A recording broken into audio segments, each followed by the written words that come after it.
Hey everyone, how's it going? So I'm just going to go ahead and jump right into this. No need to waste any time. This article is mentioning that the premium on Coinbase for Bitcoin has turned negative, and what that essentially is talking about is that the premium on Coinbase for the price of Bitcoin is typically higher than other exchanges like Binance. So you'll pay higher to use Coinbase versus, it could be like a, 20-ish dollars at, today's prices. It's like a half of a half of a half of a percent of Bitcoin's price right now. But, there is arbitrage that you can take advantage of between the two exchanges. And so some people do that, but a lot of the money that flows into Bitcoin comes from Coinbase. Like Grayscale uses Coinbase through their to buy their Bitcoin for their Bitcoin trust. And so what this article is saying is that the premium for Bitcoin on Coinbase has gone negative to negative $45 compared to other exchanges. Now, the only thing that means to me is that there's just less buying on Coinbase and there's more buying on other exchanges. So, say for instance, Grayscale got tired of buying on Coinbase, or maybe they saw the price differences between Coinbase and Binance or another exchange and were just like, I'm tired of paying, a half a percent or whatever more, on Coinbase when I could just, make a quick profit by buying on Binance and maybe selling on Coinbase. But to me, this is just more of like a shifting of where the buying pressure is going to come from. And then also you can see that every time that we've dipped kind of below this line right here, that it tends to come back up. So I'm not too worried about it. Bitcoin's been trading under $50,000 here for the past few weeks. So if we have to spend a few more weeks under $50,000 just chilling here, then that's what we'll do and we'll get over it. So kind of the next article is talking about the futures contracts for USDT settled futures are gaining popularity. And the article, it goes into it, but I don't think it's very well written, because you can already settle contracts in the US dollar. So I'm not exactly sure why using the USDT Tether coin or whatever it is better than just using the US dollar, or why that should be gaining popularity over contracts that are settled in Bitcoin. Now, contracts that are settled in Bitcoin, very volatile. So if the price of Bitcoin takes a deep dive on your call position, then you are not only going to lose the amount of US dollar denominated value, you're also going to lose extra value because the underlying asset, Bitcoin, has plummeted. But there's also the opposite end of that, where if you're trading in a Bitcoin denominated futures contract, you have a call position, price goes up.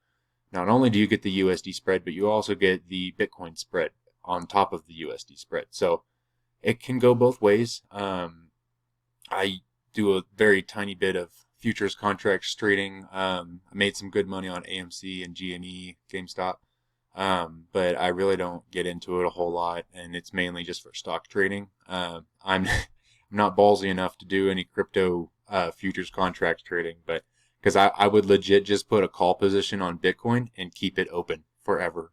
Because and I think this, perpetual futures, I'm not sure what exchange offers that, but like that, to me, I think that means that you can essentially keep a futures contract open as long as you want. So like, I anticipate the price of Bitcoin reaching $1 million within the next 5 to 10 years. So why would I not just buy a futures contract and keep it open for the next 5 to 10 years if I'm able to do that? So I think a lot of these exchanges are not offered in the US, and so you have to go through a VPN or change your IP some other way or something like that. But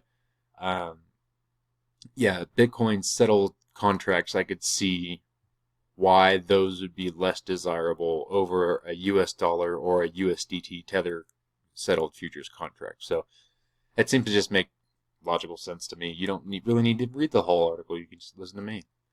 Next, this is something that is getting on my nerves, y'all. I wish Elon would stop tweeting about Dogecoin. But what this is this is actually going to lead into the next article. Kind of why I wanted to talk about this is that Dogecoin is being pumped. Dogecoin is being pumped and dumped like a penny stock, trading at 0001 a two. Like it's going to be. What makes me think this is that Elon started tweeting about it, and then you've got people like um, who was it, Snoop Dogg, who said you call me Snoop Doge now, or something like that, and then Gene Simmons was like God of Doge, or yeah. Um, but what I really, really hate about this is YouTuber. What they even had to quote Jake Paul. I'm not even sure. I hate that guy. Dogecoin is Bitcoin's younger brother. Now, he said that just to get attention to Dogecoin. Dogecoin is nowhere near Bitcoin's younger brother. I think if any of those, if any coin out there were to take the name of Bitcoin's younger brother, it would be Litecoin. Because Litecoin is a legit code copy of Bitcoin and one of the very first cryptocurrency, I believe before Dogecoin. So, like, the fact that he had to say that just gets on my nerves. Like, he's just doing it for the attention. And so this is why I'm saying, like, celebrities are just pumping up the price of Doge because they seem to have gotten it in a personal account of theirs, not regulated by the SEC. Because if you're just trading it, like they may have a Discord channel where they only talk to, Elon and Snoop Doge and Gene Simmons and Jake Paul. They all have a Discord channel together, and they all talk secretly about the price, and they all buy a whole bunch, and then they tweet about it. The price goes up, and then they sell as the price goes up. So that's what I think is happening with Dogecoin. Be very careful. I'm not a financial advisor. Um, just be careful. Like, although this next article I thought was very interesting. So it's actually really well written. And what it's interesting is that with the hype of Dogecoin, the creator of Dogecoin said that there's no reason for anyone to be this involved or dedicated to Doge. And so therefore the creator of Dogecoin has no control over it. Like, he can't do anything about it. It's an open, decentralized code source that anyone can copy, manipulate, add, updates to, or whatever. And so what this article talks about is how all right, this I like. Should fun drive value? We'll get back to the Doge thing in a second. And yeah, that's a great. I like that idea because I mean it's taking a different perspective in that it may not be a pump and dump. Maybe it's fun, and fun is driving the value. But there again, you have to be very careful because like when the fun stops, the price is going to drop. But anyway, so I find that this article is interesting because it talked about the creator of Doge cannot do anything to stop the hype around Doge or the upgrading of the protocol or any of that, and that applies to. I don't know why I'm scrolling. There's really nothing to read here, except that it kind of talks about what's going on in Nigeria and India and government bans. I mean, that was the point of the article, was to talk about government bans and how it applies to Dogecoin. But like that is more or less what I'm talking about too. Is that it parallels the Doge with governments. The creator of Doge and governments is that governments can't stop Bitcoin.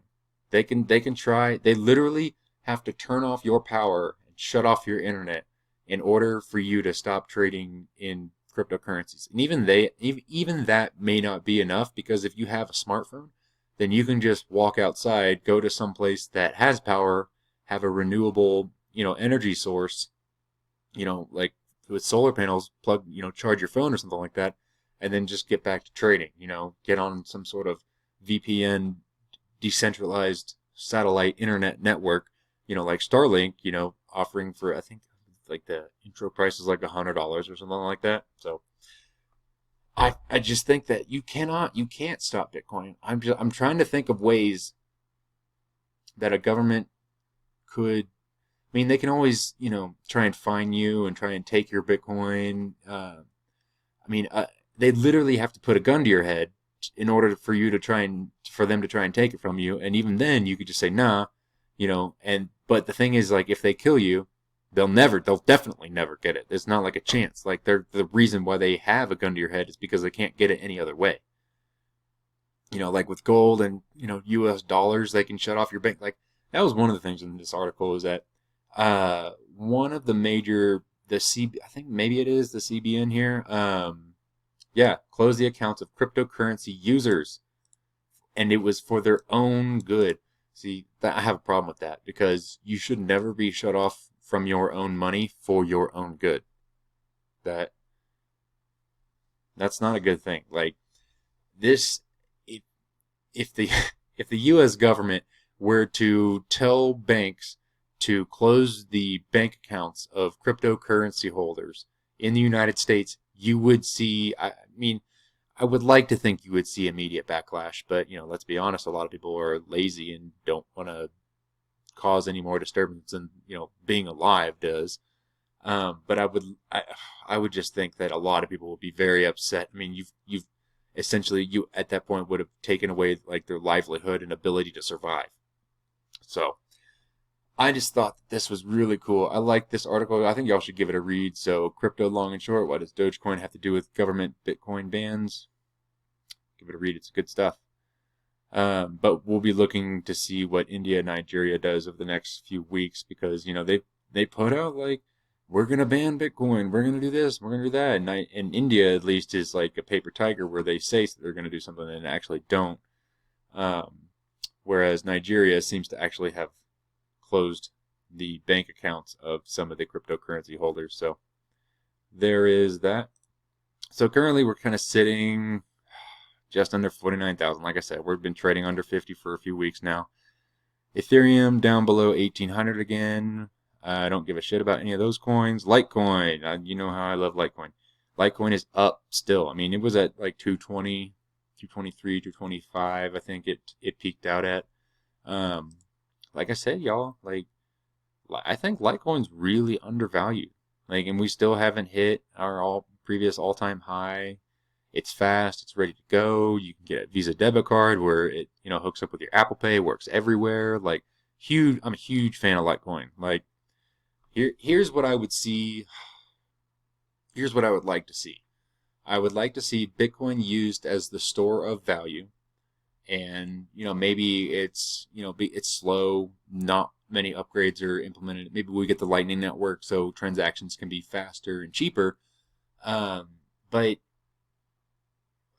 to me, it's like, would you want to be giving away your gold to somebody? Like, I don't want to, like, pay for, if I can get paid in Bitcoin and then just transfer it to Litecoin and then use Litecoin as my daily currency to transact in, that's what I would see, because of, Bitcoin, it being slow, but I still, Bitcoin's still number one in my book. I only hold 3 cryptocurrencies: Bitcoin, Ethereum, and Litecoin. That's it. I don't hold anything else. So that's, and I'll tell you why. Bitcoin as the store of value, Litecoin as the actual transaction coin, currency, or whatever have you, just because it's so fast and easy to use already. It doesn't need any more upgrades. And then Ethereum to be used as the decentralized application network. It's kind of hard to put 100% of my gusto behind Ethereum, just because of how complex and complicated it has been and become. I'm really surprised at Polkadot. I hate the name Polkadot. I think it's so stupid. But it really has, shown what it can do. And Cardano and some of these other decentralized application coins. Let's see. Yeah, Cardano, Polkadot, Binance I get, because it's a utility token on, their own exchange, and you can do it for all sorts of stuff. XRP, I don't understand. They're trying to hook up with banks in all places of the world, and supposedly that's been going well for them. But the only reason why I think Litecoin is that number 8 is just because it's not very sexy. That's straight up. Like, people just, there's stuff happening to Litecoin, but people just don't want to jump into it because it's not, like, going to make them a whole bunch of money over. Honestly, Litecoin is probably less volatile than the US dollar and Bitcoin, to be completely honest. We still haven't hit our all-time, high of like 360 or something like that. And Bitcoin has, and Ethereum has, and they've both surpassed that and moved on. Litecoin is slowly chugging along, and I see potential. That's all I can see with Litecoin. I would really like to see the price move up, but if we take the slow and steady route, then that's what we'll do. So the rest of these coins, don't care. Really, I mean, you got Doge. I mean, I think it's funny that Elon just like an hour or so ago was like, the only reason why I think Doge is bad or something like right now is because of the concentration. Like, there's one wallet that has like 25% of all the Doge. I don't know if that's Elon, or I don't have any speculation on who that could be or might be, but one wallet has, I think, about 20 to 25% of all the available Doge that's out there. So, just these other, I just don't like, okay, cool, Monero is a privacy coin, I don't know what the fuck Tron or Cosmos or EOS are doing anymore. They were hot back in 2016 and 17, but they seem to have just fallen off the radar. If it's pretty much not a top 10, 15 coin, I really don't care about it. I wish Bitcoin Cash would go away. I wish we could pick between Ethereum, Cardano, Polkadot, or, maybe they're all different and good in their own ways. I don't know. Like I said, I only hold Ethereum, Bitcoin, and Litecoin, so I wish I don't know if I would have gotten in on Polkadot just because I hate the name. Cardano, I used to hold a lot of Cardano back in the day, but I sold it just to strengthen my core position between the three coins that I own.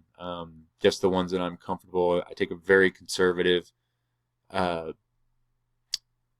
position in cryptocurrencies just because of how volatile the entire market is.